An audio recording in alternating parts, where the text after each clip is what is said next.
नमस्कार, आवाज इंडिया में आप सभी का स्वागत है। आप देख रहे हैं देश दुनिया से जुड़े 10 बड़े अपडेट्स और मैं हूं मिधावी। बिहार विधानसभा चुनाव के नतीजों का आज ऐलान होगा। सुबह 8 बजे 243 सीटों पर मतगणना शुरू हो चुकी है। 2 चरणों में हुए चुनाव की गिनती 46 काउंटिंग सेंटर्स में हो रही है। नीतीश कुमार ने पूरे दमखम के साथ जीत का भरोसा जताया। वहीं तेजस्वी यादव दावा कर रहे हैं कि 18 नवंबर को वे ही शपथ लेंगे। एग्जिट पोल की माने तो महिलाओं और ओबीसी वोट बैंक का रुझान एनडीए के पक्ष में दिख रहा है। आज दिन का बिहार की राजनीति का रुख तय करने वाला है। बिहार में वोटों की गिनती बेहद सख्त सुरक्षा और हाईटेक सेटअप के साथ पूरी तरीके से की जा रही है। आपको बताते चले, सबसे पहले डाक मतपत्रों की गिनती की जाएगी। तकरीबन 8:30 बजे से ईवीएम खुलने लगेंगे। कुल 4372 काउंटिंग टेबल पर हर टेबल पर सुपरवाइजर से लेकर माइक्रो ऑब्जर्वर तक की तैनाती की गई है। 18,000 से ज्यादा एजेंट प्रक्रिया की मॉनिटरिंग कर रहे हैं। राज्य के 38 जिलों में 46 सेंटर्स कह सकते हैं। बिहार के सबसे बड़े लोकतांत्रिक मशीनरी एक साथ काम पर है। बिहार के चुनावी माहौल के बीच आरजेडी नेता सुनील सिंह का बयान सियासत का तापमान बढ़ा रहा है। उन्होंने कहा कि अगर नतीजों में गड़बड़ी हुई तो बिहार में बांग्लादेश और नेपाल जैसे हालत बन जाएंगे। इस बयान पर पटना साइबर थाने में एफआईआर दर्ज की गई। हालांकि सुनील सिंह की सफाई ने कहा कि मेरी बात को तोड़ मरोड़ कर पेश किया गया है। मतगणना से पहले ऐसे बयान माहौल और राजनीति दोनों को गरमा देते हैं। बिहार की सबसे अनोखी तस्वीर मोकामा से जेडीयू उम्मीदवार अनंत सिंह के घर से आई है, जहां नतीजों से पहले ही जश्न का मेगा किचन तैयार किया गया। आपको बताते चले, पटना वाले आवास पर 1 से 1.5 लाख लोगों के लिए भव्य पंडाल सजाए गए।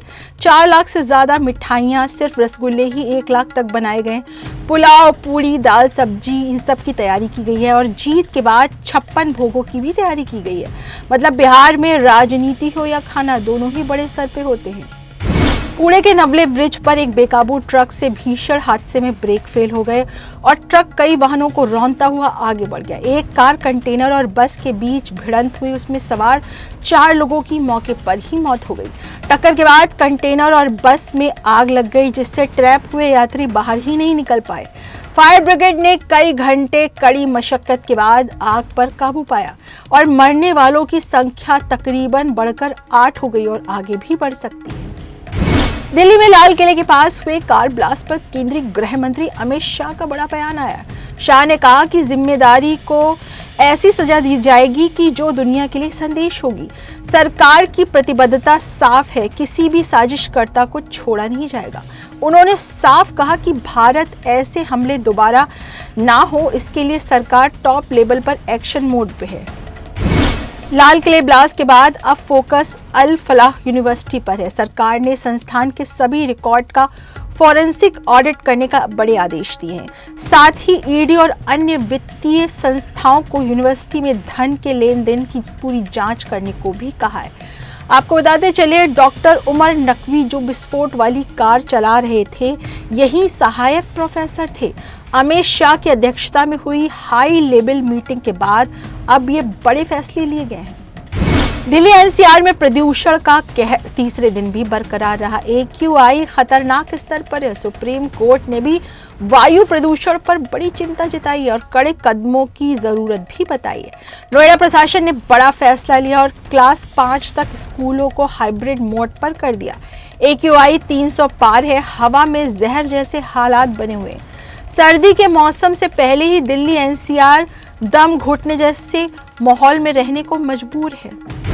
उत्तर भारत में मौसम अचानक करवट ले रहा है। पहले बारिश और फिर बाढ़ और अब ठंड की दस्तक।